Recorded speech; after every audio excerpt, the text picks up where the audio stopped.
जय हिंद। देखिए, अमेरिकी राष्ट्रपति ट्रम्प पगला गया है। भयंकर भयंकर टैरिफ लगा रहा है, लेकिन उस सारे देशों को टैरिफ से छूट दे रहा है, चाइना से छूट नहीं दे रहा है। एक्चुअल ये कहानी है ट्रम्प के जवानी की। जब वो 2008 में ट्रम्प था, तो ट्रम्प टावर को लेकर वो चाइना गया था, तो बड़ी धोखा खाया था चाइना में, तो समझते हैं। ट्रम्प एक्चुअल में एक बिजनेसमैन है, और ये रियल इस्टेट के बिजनेस है। रियल इस्टेट मतलब बड़ी बड़ी बिल्डिंगें बनाना है और अपार्टमेंट लग्जरी बना के बेचना है। तो 2008 में इनका बिजनेस अच्छा अच्छा चल रहा था, लेकिन अमेरिका में मंदी आ गई। मंदी आने की वजह से जब भी कभी रिसेशन या मंदी आता है, तो बैंक्स लोन नहीं देती है। और अमूमन आप देखिएगा, लोग फ्लैट खरीदते हैं तो लोन लेकर कुछ पैसे दे देते हैं, कुछ लोन फाइनेंस करा देते हैं, गाड़ियां खरीदते हैं फाइनेंस करा देते हैं। आजकल लोग तो एसी फ्रिज कूलर भी लोग फाइनेंस खरीद के लेके आ जाते हैं।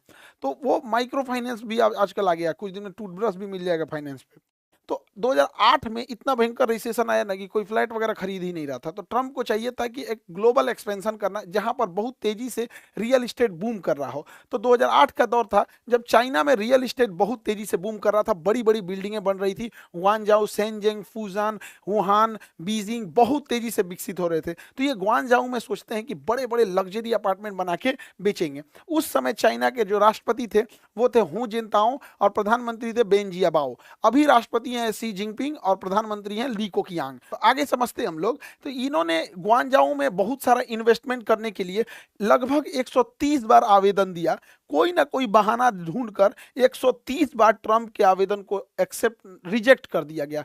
इस बात को लग गया ट्रंप को खराब, और ट्रंप उसके बाद इलेक्शन में लड़ा, और जब इलेक्शन जीता तभी से ये अमेर चाइना के खिलाफ है। कभी बोलता है कि कोरोना वायरस चाइना की देन है, कभी कहता है डब्ल्यूटीओ में, डब्ल्यूएचओ में चाइना रिश्वत दे देता है। तो हमेशा ये चाइना पे कुछ ना कुछ बोलते रहता है, ट्रेड वार कर देंगे, बर्बाद कर देंगे चाइना को। एकदम ननद भौजाई ऐसा लड़ते रहता है ये ट्रंप। तो ट्रंप आगे समझते हैं टेरिफ के बारे में, टेरिफ लगा दिया। देखिए, टेरिफ होता है कि जब हम कोई हमें सामान बेचेगा, तो उसे हम टेरिफ लगा देते हैं ताकि उसका सामान महंगा हो जाए। टेरिफ का एक सीधा सा हिसाब है, ताकि वो महंगा हो जाए। जैसे अभी देखिए टेरिफ क्या है हमारे यहाँ। इलेक्ट्रिक व्हीकल्स में महिंद्रा अच्छा काम कर रही है, टाटा अच्छा काम कर रही है। अगर अभी से हम लोग इलॉन मस्क की कंपनी को, इनकी जो कंपनी तस्ला है, इस तस्ला कंपनी को अगर हम इंडिया में एंट्री दे देंगे ना, तो भर गांव गांव तस्ला घूमने लगेगा सस्ता में। इसलिए हम लोग इसके ऊपर टेरिफ लगाते हैं 100%। अभी पगला जाता है, इसका तस्ला महंगा हो जाता है। तो महंगा जब हो जाता है तो कोई खरीदेगा नहीं, जिस वजह से भारत की महिंद्रा और टाटा जैसी इलेक्ट्रिक व्हीकल्स बढ़ेंगी। अब अगर कहता है कि भाई देखो, तुमको अगर तुम इंडिया में प्लांट लगा दोगे तो 30% लगाएंगे, तो इंडिया में प्लांट लगाएगा तो रोजगार भी मिल जाएगा। तो ये इस वजह से लगाया जाता है। अब जैसे भारत में सोयाबीन को देखिए, मध्य प्रदेश में सोयाबीन होता है, अमेरिका में खेत बहुत बड़े बड़े हैं, वहां पे सोयाबीन ज्यादा हो जाता है। तो अगर हम सोयाबीन पे टैक्स ना लगाएं, अमेरिका के सोयाबीन पे टैरिफ ना लगाएं, तो भारतीय किसानों का सोयाबीन जो होता है उससे सस्ता आ जाएगा अमेरिकी किसानों का सोयाबीन। इस वजह से भारतीय किसानों का सामान सस्ता हो मतलब उतना नहीं बिक पाएगा। धीरे धीरे वो किसान सोयाबीन उगाना छोड़ देंगे, 10-20 साल बाद वो टेक्नोलॉजी भूल जाएंगे, और जब कभी अमेरिका चाहेगा तो उस पर रोक लगाने के लिए तो रोक लगा देगा, हमारे यहाँ से सोयाबीन गायब हो जाएगा। वैसे ही टेक्नोलॉजी में अगर गाड़ियों बनाने, हवाई जहाज बनाने में हम अगर टैरिफ नहीं लगाते हैं, तो हम लोग बना ही नहीं पाएंगे। जैसे हवाई जहाज मामले में हम लोग हवाई जहाज खरीद के डायरेक्ट लेते आए, उस पर कुछ खास टैरिफ लगाए नहीं। यही वजह हुआ कि भारत में आज हवाई जहाज मैन्युफैक्चरिंग एकदम खत्म हो गया। तो टैरिफ लगाना अच्छी चीज़ है। टैरिफ का दो ही मकसद होता है, अपनी टेक्नोलॉजी को बढ़ावा देना, और किसी भी दूसरे चीज़ों को सस्ते दाम पे एंट्री होने से रोकने के लिए। लेकिन ट्रंप जो है वो पगला गया है, एगो लिस्ट लेके आया, पीडीएफ लेके, और दन दन आदन पढ़ दिया कि इस देश पे इतना, इस देश पे इतना। भारत पे लगाया 26%, और दंदना के पढ़ दिया। यहाँ पे टीपी लगाया हुआ था, टेलीप्रॉम्प्टम। टेलीप्रॉम्प्टम पे ही बड़े बड़े लोग पढ़ते हैं। यहाँ से इस पे देखते हैं, इस पे लिखा हुआ रहता है, इसके नीचे वो एक मिरर होता है, स्क्रीन होता है, वहीं से पढ़ देते हैं। टीपी बोलते हैं, टेलीप्रॉम्प्टम। यहाँ पे पढ़ दिया दंदना के। हद तो तब हुआ यहाँ पे, हर्ड और मैकडोनल्ड आइलैंड जो ऑस्ट्रेलिया के पास यहाँ पर है, यहाँ पे भी अमेरिका ने टैरिफ लगा दिया। और कहा कि यहाँ पे भी टैरिफ लगा देंगे, और यहाँ कोई रहता ही नहीं है। यहाँ केवल रहते हैं सब, तो पेंगुइन रहती है, सील मछली रहती है, पोलर बियर रहते हैं सब। तो बस यही सब रहते हैं सब वहां पे। ये सब का टैक्स देगा? सब बेचारा इहो टेंशन में है ट्रम्प से वजह से। टेंशन नहीं लो, तुमसे टैक्स कौन वसूलने आएगा यहाँ पे? लेकिन लगा दिया, इन लोग के ऊपर भी टैक्स लगा दिया। अब देखिए, सबसे ज्यादा अमेरिका जो है, डोनाल्ड ट्रम्प सबसे ज्यादा खपा है तो चाइना से, फादर ऑफ कोरोना से। ये चाइना के जो राष्ट्रपति और ट्रम्प के बीच में एकदम आमना सामना अब हो गया है।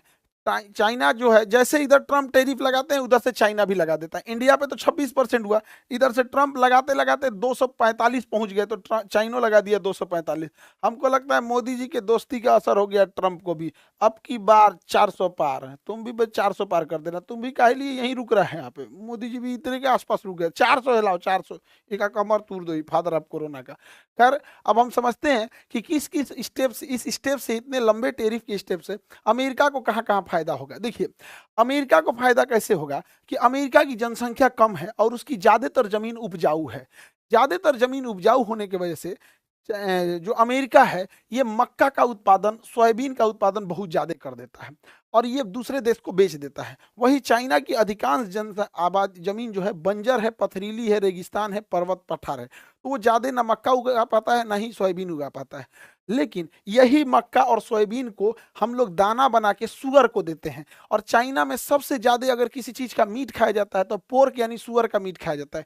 चाइना में 40 करोड़ सुअर रहते हैं सब, और इन्हीं सुअरों को मार के वो चाइना वाले खाते हैं सब। उनका यही, जैसे इंडिया में अगर नॉनवेज की बात करें सबसे ज्यादा चिकन चलता है, कहीं से भी इजीली जगह पे होटल वगैरह ढाबा पे कहीं मिल जाता है, वहीं वहाँ सुअर मिल जाता है। अब जो सुअर है उसको 5 करोड़ टन सोयाबीन चाहिए हर साल अमेरिका से, और 10 करोड़ टन मक्का चाहिए। अब अगर चाइना इंपोर्ट ड्यूटी लगा देता है, अमेरिका का देखा देखी, तुम हमसे 250% टैक्स लोगे तो हम भी तुम्हारे पे 250% टैक्स लेंगे, कोई बात नहीं, ले टैक्स लेते, ले टैक्स। जब तुम्हारे पास 5 करोड़ टन जब सोयाबीन आएगा, टैक्स लगा के अपने सामान में महंगा कर देगा। 10 करोड़ टन मक्का आएगा तो चाइना अपने महंगा कर देगा। तो ये यहाँ पे गड़बड़ी हो जाती है। दूसरा, अमेरिका के पास एक ऐसी नब्ज है जिसे एनमीडिया कंपनी है। यह एनमीडिया कंपनी एक चिप बनाती है, H20 चिप। ये एनमीडिया कंपनी जो है, ये जो चिप बनाती है, यही चिप का यूज होता है आर्टिफिशियल इंटेलिजेंस में, और इसे केवल और केवल एनमीडिया कंपनी बनाती है। तो चाइना का जो आर्टिफिशियल इंटेलिजेंस है, एआई है, जो उसका डीप सीक है, ये सब धारा का धारा रह जाएगा। तो अमेरिका इस पर प्रतिबंध लगा दिया है, जिससे कि चाइना को थोड़ी सी दिक्कत आएगी। लेकिन चाइना ने क्या किया है, इस ट्रेड वार को बड़े अच्छे से सोशल मीडिया का यूज करके अपने फेवर में लिया है। जितने भी अमेरिका के लग्जरी ब्रांड थे जो बिना मतलब बेवकूफ बनाते थे, पराडा, गुची, डियोर, ये सब जितने भी बड़े बड़े, बर्बरी, लुई विटॉन्स, ये कंपनियां जो है पर्स बनाते थे, कोई लग्जरी कपड़ा बनाते थे। अब एगो पर्स बनैले है यहाँ पे, वो पर्स कितना का बेच रहा है, 3.5 लाख का पर्स, 3-3.5 लाख का पर्स है। और जबकि ये चाइना में बनता है, और चाइना में बन के बस इसके ऊपर जब इटली या फ्रांस का मोहर लग जाता है, और उस चाइना का कहना है कि भैया हम इसको 15-20 हजार में बना देंगे, इसी के ऊपर लेबल लगा के 2.5-3 लाख में क्यों खरीदोगे, डायरेक्ट हमसे खरीदो। और इन्होंने हर चीज को दिखा दिया कि कैसे कैसे है, डियोर का पर्स वगैरह। इससे क्या हुआ, फायदा क्या हुआ चाइना को, चाइना का टिकटॉक अभी भी अमेरिका में बैन नहीं है। याद करिए 2020 जब भारत में भी टिकटॉक था, ये जो शॉर्ट वीडियो घसाघस जो ऑनलाइन आप लोग ऑर्केस्ट्रा देखते हैं, इसे नचनियन सबको धनाधन घसका के, वो टिकटॉक ने ही सबसे पहले चालू किया था। टिकटॉक को देखा देखी फेसबुक आया और इंस्टाग्राम आया और यूट्यूब ने अपने शॉर्ट्स लाया, और भारत ने टिकटॉक को बैन कर दिया। लेकिन अमेरिका में टिकटॉक बैन नहीं है। इसी वजह से चाइनीज जो मैन्युफैक्चरर्स हैं सब, वो सब उस टिकटॉक पे वीडियो बना के दिखा रहे हैं सो कि देखो यहीं पे ये तुम्हारी 3 लाख का बैग है जो हमारे यहाँ 10 हजार में बन रहा है, तुम्हारे यहाँ 50 हजार का जूता है हमारे यहाँ 4 हजार में बन रहा है। तो यही सब चीजें कर रहे हैं। इसी पे गलती क्या हुआ, चाइना का विरोध करने के लिए व्हाइट हाउस से जो स्पोक पर्सन थी वो आके कहती है कि चाइनीज प्रोडक्ट का बाइकआउट कीजिए, जबकि ये चाइनीज कपड़ा पहनी हुई थी। तो चाइनीज सब इसको भी दिखा दिया था कि देखो ये सब हमारे ही यहाँ से बना हुआ है। इवन चाइना को बाइकआउट करने के लिए टी शर्ट छपाया गया कि बाइकआउट चाइना, वो भी दिखाया गया कि देखो ये टी शर्ट भी छप जो रहा है ना, बाइकआउट चाइना, ये भी चाइना में छप रहा है।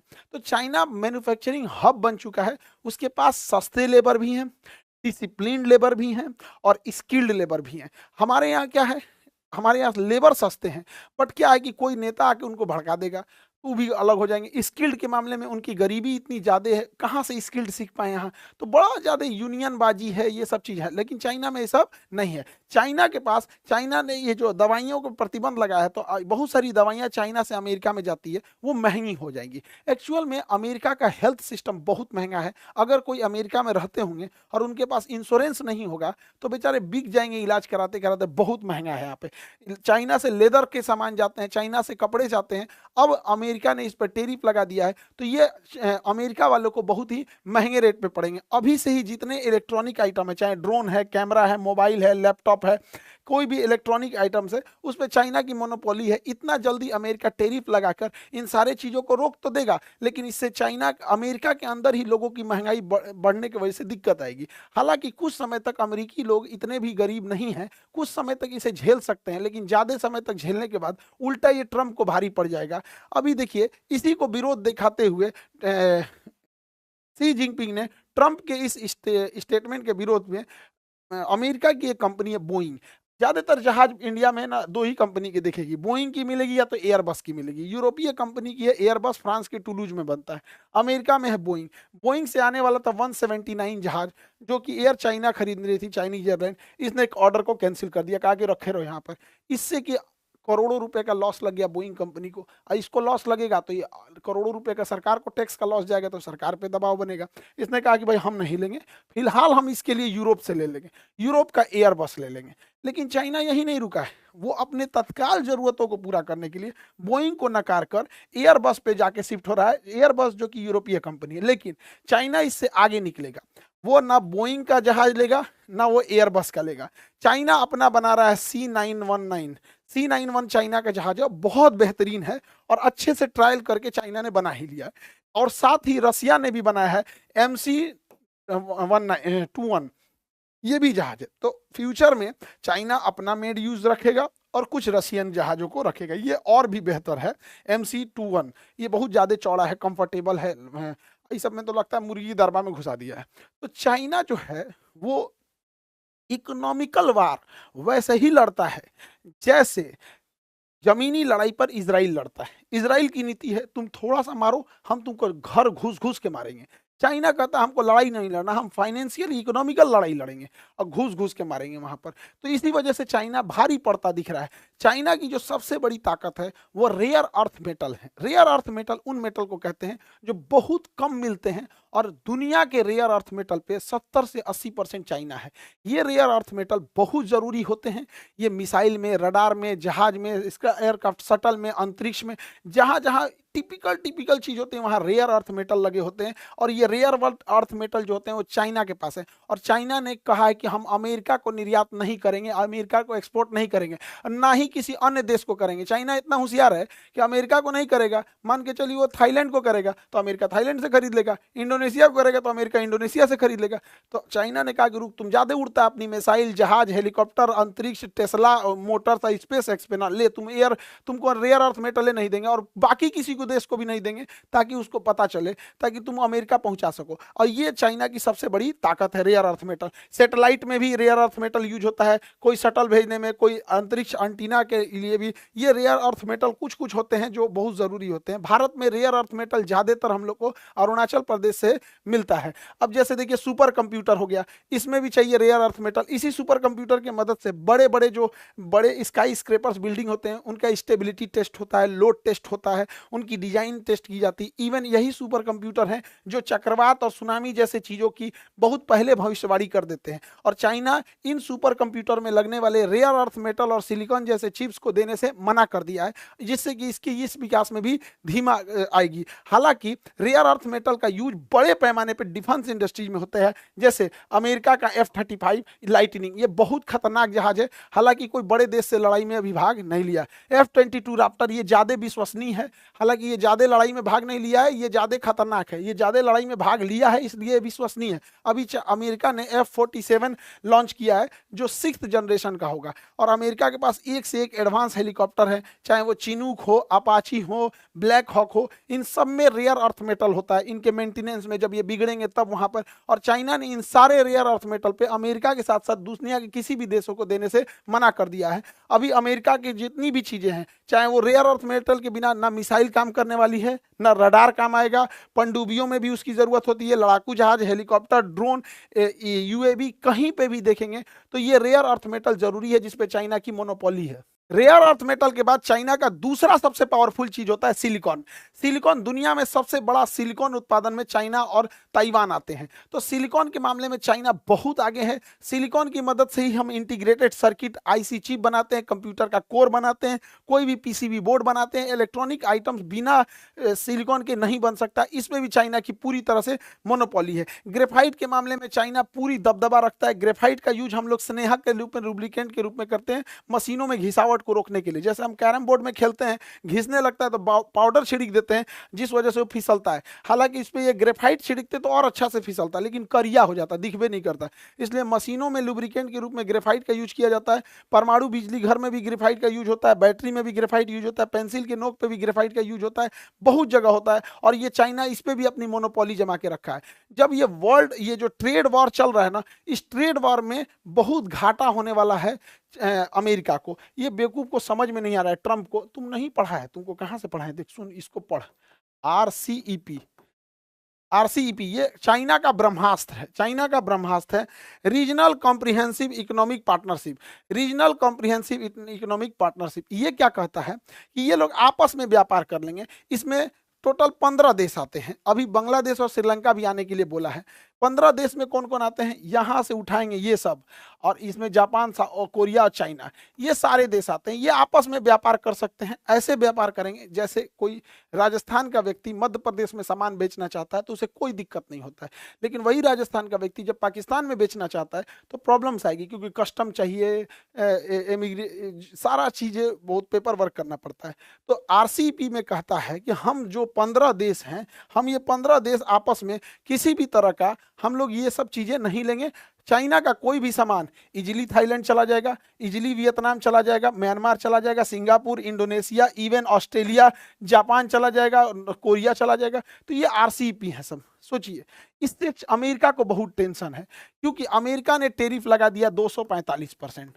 अब कोई बेवकूफ चाइना से सामान को अमेरिका नहीं भेजेगा, क्योंकि 100 रुपया का भेजेगा तो उसमें 245 जुड़ जाएगा, महंगा हो जाएगा 245%। इसलिए वो इस रूट से नहीं भेजेगा। वो क्या करेगा कि वो आपका सामान पहले चाइना से भेज देगा, सपोज इंडोनेशिया, या भेज देगा ऑस्ट्रेलिया, या चाइना से भेज देगा म्यांमार। यहां भेज दिया, अब वो ओरिजिन खत्म। अब आप ना चाइना पे ना लगाए हैं, लेकिन ये सब आपस में समझौता कर दिया था आरसीईपी, क्योंकि ये तो चाइना बिना किसी टैक्स के म्यांमार उतार देगा, बिना किसी टैक्स के इंडोनेशिया, ये 15 देशों में कहीं भी उतार देगा। तो आपने टैक्स लगाया चाइना पे, ये उतार दिया अपना सामान थाईलैंड, थाईलैंड से भेज देगा अमेरिका, जा यहाँ टैक्स उतना नहीं है। इंडोनेशिया से भेज देगा, जाओ अमेरिका। ऑस्ट्रेलिया से भेज देगा, जाओ अमेरिका, जा। डोनाल्ड ट्रंप मोए मोए हो गया। इसलिए कह रहे थे फाउंडेशन क्लास करना बहुत जरूरी है। आरसीईपी चाइना का ब्रह्मास्त्र है। आप चाइना पे बैन लगाएंगे, वो दूसरे देश में भेज के वहीं से पैक करके भेज देगा आपको। अगर ये ट्रेड वॉर ऐसे ही चलते रहा तो डोनाल्ड ट्रंप को बहुत घाटा होने वाला है। वहां अनएम्प्लॉयमेंट बढ़ जाएगा, महंगाई धीरे धीरे बढ़कर एक आम आदमी को भी परेशान करने लगेगी। और जब महंगाई बढ़ती है तो लोग खर्च कम करने लगते हैं, और लग्जरी गाड़ियां, लग्जरी आइटम्स के बदौलत जो अमेरिका की इकोनॉमी चल रही है वो एक दिन ध्वस्त हो जाएगी। और ऐसे ही रहा तो चाइना की BYD अभी भी इलॉन मस्क की तस्ला से आगे है। अब ये तस्ला ज़्यादा दिन दिखेगा नहीं, ऑलरेडी तस्ला का सेल डाउन हो गया। और अभी भी देख रहे होंगे चुनाव के टाइम इलॉन मस्क बड़ा ट्रंप का साथ दे रहा था, अभी थोड़े से मिजाज इनके बदले बदले से लग रहे हैं, क्योंकि इनको भी समझ में आ गया है कि भाई हमारा तस्ला घाटे में चल जाएगा। अमेरिका क्या करेगा, धीरे धीरे गीदड़ भभकी दिखाएगा कि लोग उससे नेगोशिएट करें, लेकिन वो कुछ ना कुछ ऐसा करेगा, जैसे इलेक्ट्रॉनिक्स आइटम चाइना से ले आना जरूरी है तो कह देगा कि इस पे हम टैक्स नहीं लेंगे। मतलब हम लेंगे, दिखाने के लिए लेंगे भी, उस चीज़ों पे लगा देंगे जो बहुत कम आता है। जैसे अपने घर में तेज पत्ता कम आता है, या ब्रश करने वाला टूथपेस्ट बहुत कम आता है, तो उस पर टैक्स ज़्यादा लगा दो। डेली खरीद के आता है सब्जी, आटा, दाल, चावल, इस पे टैक्स कम कर दो। वही अमेरिका भी करेगा कि इलेक्ट्रॉनिक्स चीज़ों पे अपना ये टेरिफ को कम कर देगा। जब से डोनाल्ड ट्रंप ने ये टेरिफ वाला चीज़ खेला है, चाइना की फैक्ट्री दिन रात काम कर रही हैं और उत्पादन को बढ़ा रही हैं। जितना उत्पादन बढ़ेगा फैक्ट्रीज में होगा, ग्रॉस डोमेस्टिक प्रोडक्ट बढ़ेगा और चाइना की जीडीपी बढ़ेगी। चाइना की जीडीपी ग्रोथ रेट बढ़ गया है आफ्टर द टेरिफ। इसका कारण क्या है, चाइना ने सीधा सोच रखा है कि हम डंपिंग करेंगे और ट्रेड डिफिसिट जाए भाड़ में। हमारे तरह वहाँ का वित्त मंत्री थोड़ी है जिसको कोई टेंशन ही नहीं है। आपसे क्या ही बोले, खैर हम इनसे क्या बोलेंगे अब जीएसटी यूएसटी कुछ पता नहीं क्या बोला। ट्रेड डिफिसिट समझिए, आप लोग को बोल सकते हैं, इनको नहीं बोलेंगे।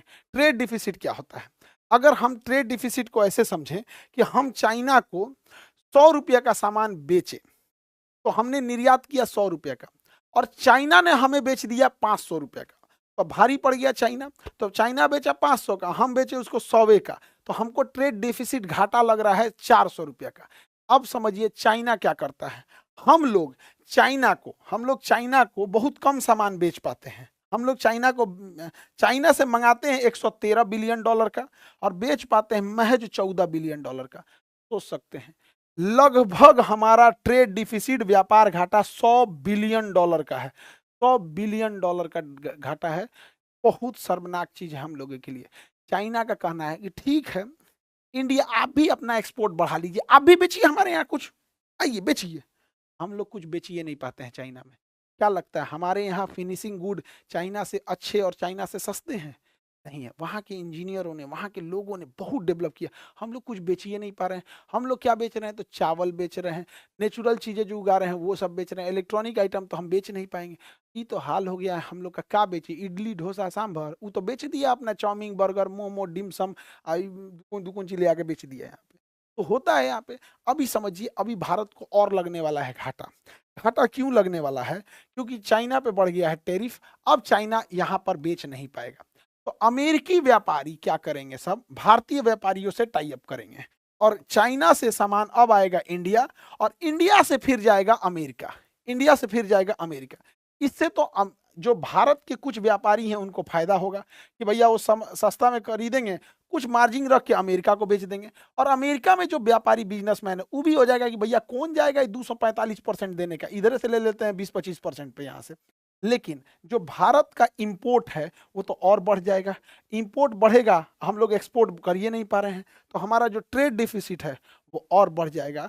अब ये ट्रेड डिफिसिट 120-130 बिलियन डॉलर चल जाएगा, तो यकीन मानिए कि अगर जिम्मेदार, पता नहीं अब मैडम को ट्रेड डिफिसिट के बारे में वित्त मंत्रालय वाले अधिकारी बताए हैं सब कि नहीं बताए हैं सब, लेकिन मैडम बहुत खराब चीज होता है। Trade deficit is not good for our country, और भी इतना भयानक ट्रेड डिफिसिट। देखिए, जब से अमेरिका और चाइना का ट्रेड वॉर चल रहा था, पूरी दुनिया एक स्ट्रेटजी पे काम कर रही थी, चाइना प्लस वन स्ट्रेटजी। यानी अपनी एक फैक्ट्री चाइना में भी रखो और एक फैक्ट्री चाइना से बाहर रखो। इस मामले में सबसे अच्छा जो जगह आता है वो इंडिया आता है, क्योंकि इंडिया में लेबर बहुत सस्ते मिलते हैं। खुद इंडिया का मार्केट इतना बड़ा है कि अगर वो लोग यहाँ बनाते हैं तो यहीं पे बहुत सारी चीज़ों को बेच लेंगे। तो इसे कहता है चाइना प्लस वन स्ट्रेटजी। इसमें इंडिया को काम करना चाहिए। हालांकि पुतिन को देखेंगे, ट्रंप को, कि ट्रंप पुतिन के काफी करीब जा रहे हैं। वो यूक्रेन वॉर को एकदम डाइल्यूट कर दिए और यूक्रेन वॉर एकदम लगभग खत्म होने के कगार पे, क्योंकि ट्रंप चाहते हैं कि पुतिन जो है चाइना के करीब ना जा सके। और ये आपस में ग्लोबल जो इंटरनेशनल रिलेशन होता है, इसमें कोई परमानेंट दोस्त कोई परमानेंट दुश्मन नहीं होता है। अब ये जो ट्रंप हैं, इनके तो मंशा पे भी हमें संदेह होता है। हमको कभी कभी लगता है कि ये जानबूझ के टैरिफ बढ़ाएं जिससे कि शेयर बाजार धड़ाम से नीचे गिर जाए, कोई चीजें एकदम सस्ती हो जाए, धड़ाम से क्या हो जाए, एकदम सस्ती हो जाए। उसके बाद कह देते हैं कि नहीं नहीं 90 दिन की छूट दे देते हैं, अभी किसी पे ये लागू नहीं होगा, 90 दिन की छूट दे देते हैं, बस चाइना पे ये लागू रहेगा।